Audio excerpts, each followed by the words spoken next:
UFC on ESPN one or on ESPN Plus One is now finally scheduled to occur. The weigh-ins have completed. Everybody is weighed in and made weight. So at this point, we know who the matchups are going to be, and unless there's some sort of issue that arises between now and the fight, which generally doesn't happen, all these fights are going to happen. The odds will probably change a little bit from now until then. I guess obviously up until the fight actually happens, you can see some small changes in the lines, but the odds that I have right in front of you right now are pretty similar to what you're going to end up seeing tomorrow if you haven't placed your bets yet. So what I'm going to do is go through the odds that are available to me right now, talk about which fights I think would be worth picking, which over-unders I think would be worth going after, and give my reasoning why. So the first fight we're going to look at is Jeff Neal versus Bilal Muhammad. Jeff Neal is a minus 175 favorite over Bilal Muhammad at plus 155. The interesting thing to me about this fight is that one of the things I see happen a lot is that if a guy finishes a lot of opponents early or if he has some early finishes, people tend to assume that means he's just going to start running through everyone until he finally doesn't. And I think with Neal, while he is a very good fighter, he's got very good stand-up, hits very hard. There definitely are some holes in his game. I think a more complete fighter can definitely expose that.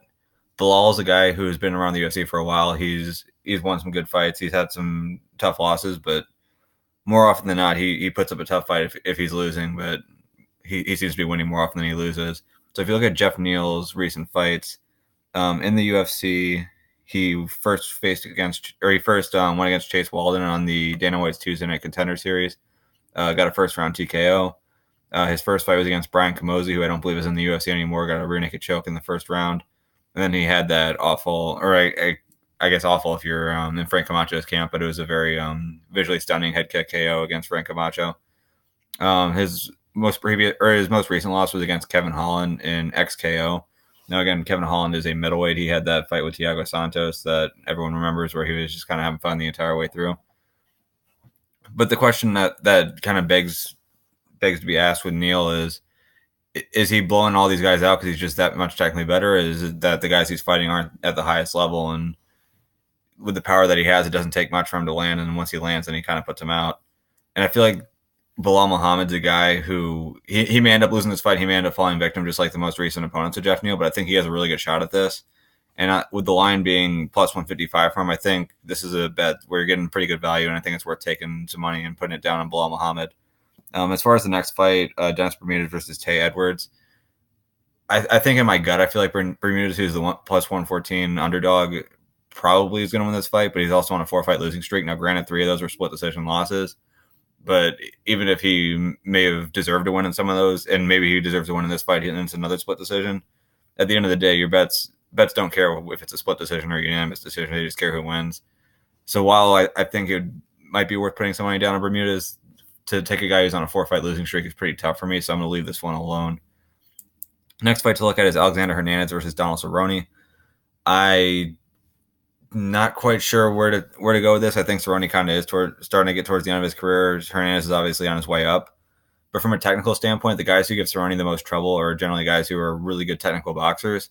And while Hernandez is pretty good all around, I don't necessarily see him as being at a high enough level with his boxing where he's going to be able to give Cerrone huge issues for the entirety of the fight. Now, the one thing that Hernandez does have going for him is that Cerrone is generally a slow starter and Hernandez is a fast starter, so there's a chance that he gets in there and he just blows him out, he catches him quick and puts him away. But I think the longer this fight goes, the more it favors Cerrone. I think Cerrone's going to have the advantage on the ground. I think Cerrone's going to have the advantage on the feet over time. He's going to be able to use his kicks better than Hernandez will. And so I could see him winning this fight, and at plus 160, I think there's a really good shot at making some money back on this. The next fight after that is Glover Teixeira versus Carl Roberson. This one is very tough for me because on one hand, when I watch Glover Teixeira fight, he looks slower and slower. He doesn't look like the fighter he used to be. And then fighting Carl Roberson, who's normally a middleweight, who's moving up, who's very explosive, hits very hard. I'd imagine that as long as his fight stays on the feet, Roberson's going to have the advantage, even if Glover might be a little bit better technically than him. The one question I have is that if this fight does get to the ground, especially if Glover gets on top, I would have to figure that Glover's just going to blow him out from there. The question is Glover going to be able to get the fight to the ground? So to me, it seems like a bit of a toss-up with the odds being minus 111 versus minus 101. It seems like the odds kind of have it as a toss-up. But just based off what I've seen from Glover in the past, I feel like he's on the way down. And a guy like Carl, who's really explosive, really fast, younger, more athletic, it might just be the wrong matchup at the wrong time. So I'm going to put a little bit of money down on Carl Roberson. I won't be shocked if Glover wins this fight in the grappling realm, but if he's not able to get it there, I'd expect Carl to win this fight pretty dominantly. The next bet I have is on the Paige Van Zandt versus Rachel Ostovic fight. I will be taking the over. Now, granted, at minus 222, it's not like I'm getting the best odds on it, but neither of these fighters are the most impressive finishers. They do have finishes to their name, but they're not exactly the most technical grapplers, and they have grappling based finishes. So I could see this fight going the full distance. Neither of them hit terribly hard, so they'd have to take an accumulation for there to be a knockout. Granted, Paige did have that one KO of Beck Rawlings, but to me, I just don't see something like that happening. If I'm putting money down, and I would bet on that not happening as opposed to counting on it happening again. As far as Benavidez and Ortiz goes, Benavidez already has a win over Ortiz. Ortiz is very good, but with Benavidez already having the win, I'd imagine he's probably going to get another one. It's probably going to be another decision. Now, with minus 303 being the over 2.5 rounds, is it worth putting money on that? I don't know. Probably not. And then with minus 227 with Benavidez as the favorite, again, I think it's more likely than not that Benavidez is going to win. If you want to take that risk, go ahead. But I just think this is a fight where the odds don't really justify putting any money down. Next one is Gregor Gillespie versus Yancy Medeiros. Gillespie is well known for being a 4-time All-American, former national champion in Division One. Has some pretty solid hands too. Medeiros is known for being pretty tough, decent all-around fighter, pretty good striking. You'd imagine that this fight is going to consist of, when it's on the feet, Medeiros at the very least. Medeiros has a technical edge if there was no wrestling involved. Since the wrestling is involved, it's going to help out with Gregor Gillespie. I can't see this fight going too quickly, though. I don't think that Gregor's going to take him out on his feet really quickly, and I think if he takes him down, it's not like he's going to be able to finish him immediately. So with it being set at 1.5 for the round, over-under on the rounds, and minus 120, I think there's a lot of value there, so I'm putting some money down on this fight going past 1.5 rounds. And then the last bet that I'm placing on this card is Greg Hardy versus Alan Crowder. Greg Hardy has won all of his fights pretty quickly, all by first-round knockout. So I think a lot of people are saying, hey, this guy's a former NFL star. He's knocking everyone out really quickly. He's probably just going to keep the train moving. And in this fight with Alan Crowder, Crowder is more of a grappler than a striker, though he obviously as a 250-pound heavyweight, he can still punch pretty hard. So I think people are making an assumption that this is a perfect matchup for Hardy. I don't exactly see it that way. Hardy does hit hard. Hardy is willing to get in the pocket and throw, but Hardy's technique is trash. Just to be perfectly fair, at this point in his career, it's not very good. Now, granted, the heavyweight division isn't exactly full of high-level strikers or full of high-level talent, but him being 3-0 right now is more of a statement on where UFC or where MMA heavyweights are at than a statement on how good he is.